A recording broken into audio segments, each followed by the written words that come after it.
હું કામ આવું કરું છું એમ લાગે છે કે તારે બધું આજે જ જાણી લેવું છે. તો હા પણ તારા હાથ કામ કરીને બહુ થાકી ગયા છે નહીં? ને છે ને થોડા વધારે કામે લગાડવાની જરૂર છે. તને ક્યારની સમજાવું છું કે અમારી વચ્ચે ન બોલ પણ તને સમજ નથી પડતી ને. બોલીશ હવે બીજી વાર? હે ભાભી મારો હાથ.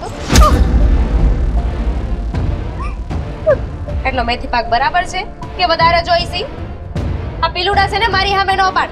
આ લીકડ અહીંયાથી. અને રોવાનો બેતી કામ કરજે.